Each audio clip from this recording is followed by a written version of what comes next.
ঘরের মধ্যে মুখ বাড়িয়ে দেখেন তিনি নেই। কিন্তু এ কি ব্যাপার? দক্ষিণ দিকের খাট উত্তর দিকে, তার ক্যাম্বিসের ব্যাগটা জানালা ছেড়ে মাঝখানে নেমেছে।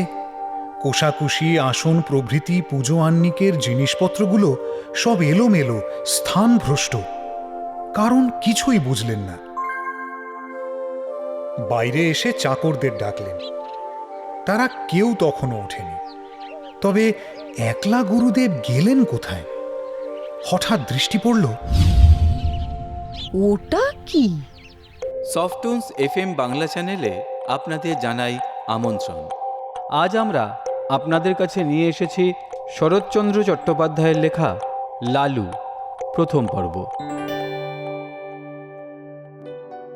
ছেলেবেলায় আমার এক বন্ধু ছিল, তার নাম লালু। অর্ধ শতাব্দী পূর্বে, অর্থাৎ সে এতকাল পূর্বে যে তোমরা ঠিকমতো ধারণা করতে পারবে না, আমরা একটি ছোট্ট বাংলা স্কুলের এক ক্লাসে পড়তাম। আমাদের বয়স তখন 10-11। মানুষকে ভয় দেখাবার, জব্দ করবার কত কৌশলী যে তার মাথায় ছিল তার ঠিকানা নেই।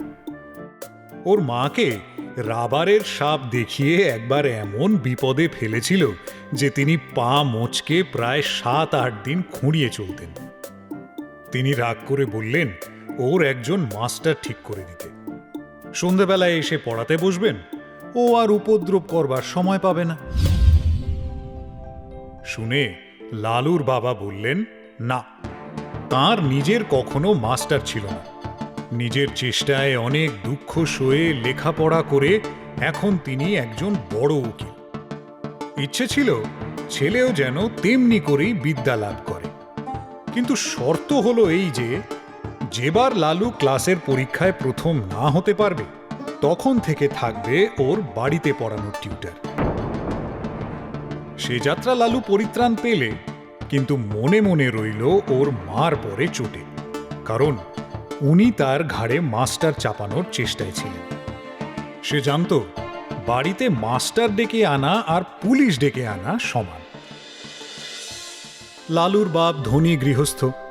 বছর কয়েক হলো পুরনো বাড়ি ভেঙে তেতলা বাড়ি করেছেন। সেই অবধি লালুর মায়ের আশা গুরুদেবকে এ বাড়িতে এনে তার পায়ের ধুলো নেন। কিন্তু তিনি বৃদ্ধ, ফরিদপুর থেকে এত দূরে আসতে রাজি হন না। কিন্তু এইবার সেই সুযোগ ঘটেছে। স্মৃতিরত্ন সূর্যগ্রহণ উপলক্ষে কাশী এসেছেন। সেখান থেকে লিখে পাঠিয়েছেন ফেরবার পথে নন্দরানীকে আশীর্বাদ করে যাবেন। লালুর মার আনন্দ ধরে না। উদ্যোগ আয়োজনে ব্যস্ত। এতদিনে মনস্কামনা সিদ্ধ হবে, গুরুদেবের পায়ের ধুলো পড়বে, বাড়িটা পবিত্র হয়ে যাবে। নিচের বড় ঘরটা থেকে আসবাবপত্র সরানো হলো। নতুন ফিতের খাট, নতুন শয্যা তৈরি হয়ে এলো। গুরুদেব শোবেন। এই ঘরেরই এক কোণে তাঁর পুজো আহ্নিকের জায়গা হলো। কারণ তেতলার ঠাকুর ঘরে উঠতে নামতে তাঁর কষ্ট হবে। দিন কয়েক পরে গুরুদেব এসে উপস্থিত হলেন। কিন্তু কি দুর্যোগ! আকাশ ছেয়ে কালো মেঘের ঘটা। যেমন ঝড় তেমনি বৃষ্টি, তার আর বিরাম নেই। এদিকে মিষ্টান্নাদি তৈরি করতে, ফল ফুল সাজাতে লালুর মা নিঃশ্বাস নেবার সময় পান না। তারই মধ্যে স্বহস্তে ঝেড়ে ঝুড়ে মশারি গুজে দিয়ে বিছানা করে গেলেন। নানা কথাবার্তায় রাত হয়ে গেল। পথশ্রমে ক্লান্ত গুরুদেব আহারাদি সেরে শয্যা গ্রহণ করলেন। চাকর বাকর ছুটি পেলে। সুকোমল শয্যার পারিপাট্যে প্রসন্ন গুরুদেব মনে মনে নন্দরানীকে আশীর্বাদ করলেন।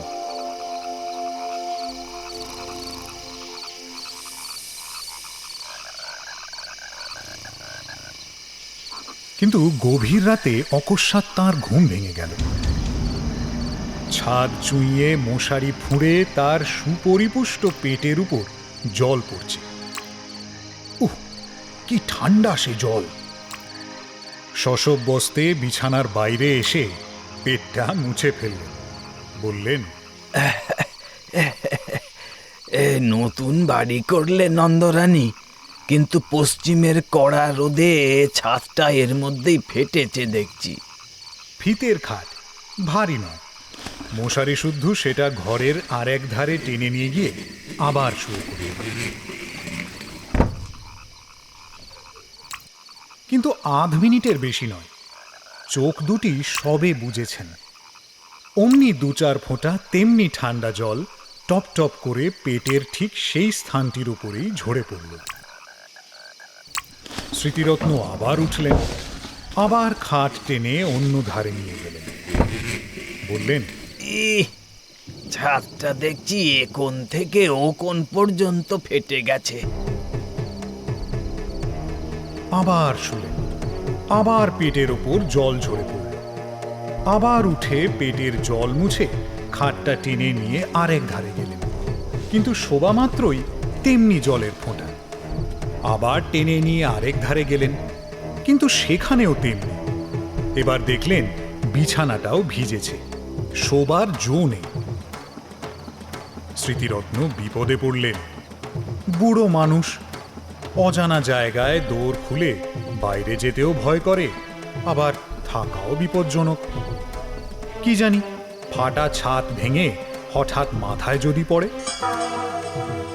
ভয়ে ভয়ে দোর খুলে বারান্দায় এলেন।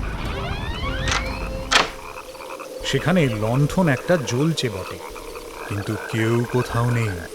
ঘোর অন্ধকার, যেমন বৃষ্টি তেমনই ঝোড়ো হাওয়া। দাঁড়াবার জো কি? কোথায় চাকর বাকর, কোন ঘরে তারা শোয়, কিছুই জানেন না তিনি। চেঁচিয়ে ডাকলেন, কিন্তু কারও সাড়া নেই। একধারে একটা বেঞ্চি ছিল। লালুর বাবার গরিব মক্কেল যারা, তাহারাই এসে বসে। গুরুদেব অগত্যা তাতেই বসলেন। আত্মমর্যাদার যথেষ্ট লাঘব হল অন্তরে অনুভব করিলেন, কিন্তু উপায় কি? উত্তরে বাতাসে বৃষ্টির ছাঁটের আমেজ রয়েছে, শীতে গা শিরশির করে। কোঁচার খুঁটটা গায়ে জড়িয়ে নিয়ে পা দুটি যথাসম্ভব উপরে তুলে যথাসম্ভব আরাম পাওয়ার আয়োজন করে নিলেন। নানাবিধ শ্রান্তি ও দুর্বিপাকে দেহ অবশ, মন তিক্ত, ঘুমে চোখের পাতা ভারাতুর। অনভ্যস্ত গুরু ভোজন ও রাত্রি জাগরণে দু একটা অম্ল উদ্গারের আভাস দিলে। উদ্বেগের অবধি রইল না। হঠাৎ এমনি সময় অভাবনীয় নতুন উপদ্রব। পশ্চিমের বড় বড় মশা দুই কানের পাশে এসে গান জুড়ে দিলে। চোখের পাতা প্রথমে সাড়া দিতে চায় না, কিন্তু মন শঙ্কায় পরিপূর্ণ হয়ে গেল। কি জানি এরা সংখ্যায় কত?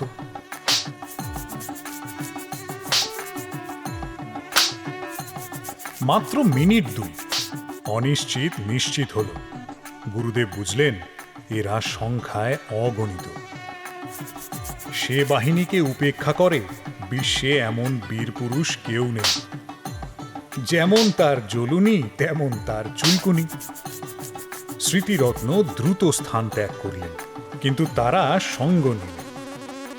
ঘরের মধ্যে জলের জন্য যেমন, ঘরের বাইরে মশার জন্য তেমন। হাত পায়ের নিরন্তর আক্ষেপে, গামছার সঘন সঞ্চালনে কিছুতেই তাদের আক্রমণ প্রতিহত করা যায় না। স্মৃতিরত্ন এপাশ থেকে ওপাশে ছুটে বেড়াতে লাগলেন।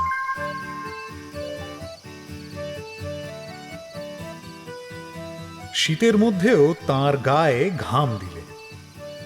ইচ্ছে হলো ডাক ছেড়ে চেঁচান, কিন্তু নিতান্ত বালকোচিত হবে ভেবে বিরত রইলেন। কল্পনায় দেখলেন নন্দরানী সুকোমল শয্যায় মশারির মধ্যে আরামে নিদ্রিত। বাড়িতে যে যেখানে আছে পরম নিশ্চিন্তে সুপ্ত, শুধু তাঁর ছুটোছুটিরই বিরাম নেই। কোথাকার ঘড়িতে 4টে বাজল।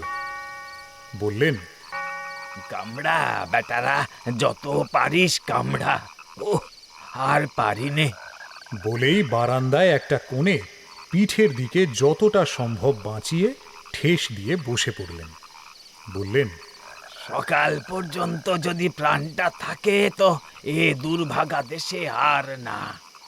যে গাড়ি প্রথমে পাবো সেই গাড়িতে দেশে পালাবো। কেন যে এখানে আসতে মন চাইতো না তার হেতু বোঝা গেল। দেখতে দেখতে সর্বসন্তাপহর নিদ্রায় তাঁর সারা রাত্রির সকল দুঃখ মুছে দিলে। স্মৃতিরত্ন অচেতন প্রায় ঘুমিয়ে পড়লেন।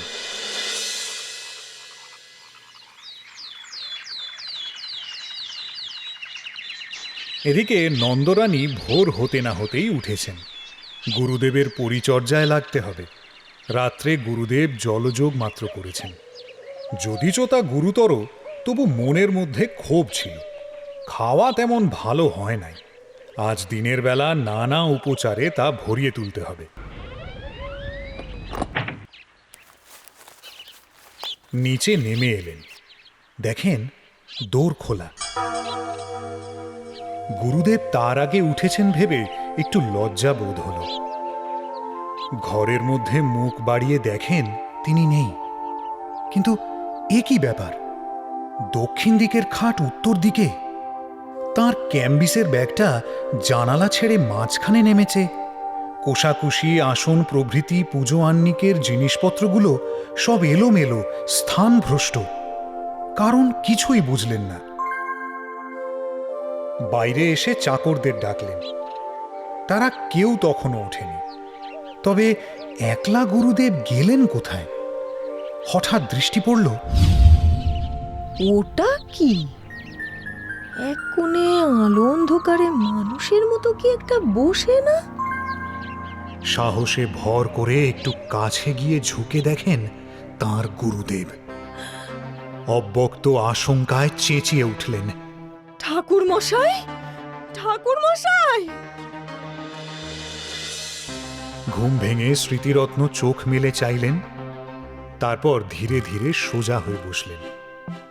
নন্দরানী ভয়ে, ভাবনায়, লজ্জায় কেঁদে ফেলে জিজ্ঞাসা করলেন, ঠাকুর মশাই, আপনি এখানে কেন? স্মৃতিরত্ন উঠে দাঁড়িয়ে বললেন, সারা রাত দুঃখের আর পার ছিল না যে মা। কেন বাবা? নতুন বাড়ি করেছো বটে মা, কিন্তু ছাদ কোথাও আর আস্ত নেই। সারা রাতের বৃষ্টি বাদল বাইরে তো পড়েনি, পড়েছে আমার গায়ের ওপর। খাট টেনে যেখানে নিয়ে যাই সেখানেই পড়ে জল। পাছে ছাদ ভেঙে মাথায় পড়ে, পালিয়ে এলাম বাইরে। কিন্তু তাতেই কি রক্ষে আছে মা? পঙ্গপালের মতো ডাঁশ মশা ঝাঁকে ঝাঁকে সমস্ত রাত্রি যেন ছুবলে খেয়েছে। এধার থেকে ছুটে ওধার যাই, আবার ওধার থেকে ছুটে এধারে আসি।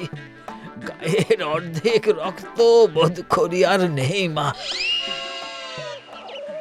বহু প্রয়াস, বহু সাধ্য সাধনায় ঘরে আনা বৃদ্ধ গুরুদেবের অবস্থা দেখে নন্দরানীর দুচোখ অশ্রু সজল হয়ে উঠল।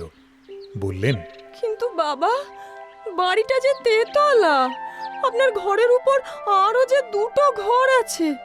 বৃষ্টির জল তিন তিনটে ছাদ ফুঁড়ে নামবে কি করে? কিন্তু বলতে বলতেই তার সহসা মনে হলো এ হয়তো ওই শয়তান লালুর কোনো রকম শয়তানি বুদ্ধি। ছুটে গিয়ে বিছানা হাতড়ে দেখেন মাঝখানে চাদর অনেকখানি ভিজে এবং মশারি বেয়ে ফোঁটা ফোঁটা জল ঝরছে। তাড়াতাড়ি নামিয়ে নিয়ে দেখতে পেলেন ন্যাকড়ায় বাঁধা এক চাঙড় বরফ। সবটা গলেনি, তখনও এক টুকরো বাকি আছে। পাগলের মতো ছুটে বাইরে বেরিয়ে গিয়ে চাকরদের যাকে সুমুখে পেলেন চেঁচিয়ে হুকুম দিলেন, হারামজাদা লেলো কোথায়? কাজকর্ম চুলোয় যাককে, বজ্জাতটাকে যেখানে পাবি মারতে মারতে ধরে আন। লালুর বাবা সেই মাত্র নিচে নামছিলেন। স্ত্রীর কাণ্ড দেখে হতবুদ্ধি হয়ে গেলেন। কি কাণ্ড করছো? হলো কি? নন্দরানী কেঁদে ফেলে বললেন, হয় তোমার ওই লেলোকে বাড়ি থেকে তাড়াও, না হয় আজই আমি গঙ্গায় ডুবে এই মহাপাতকের প্রায়শ্চিত্ত করব।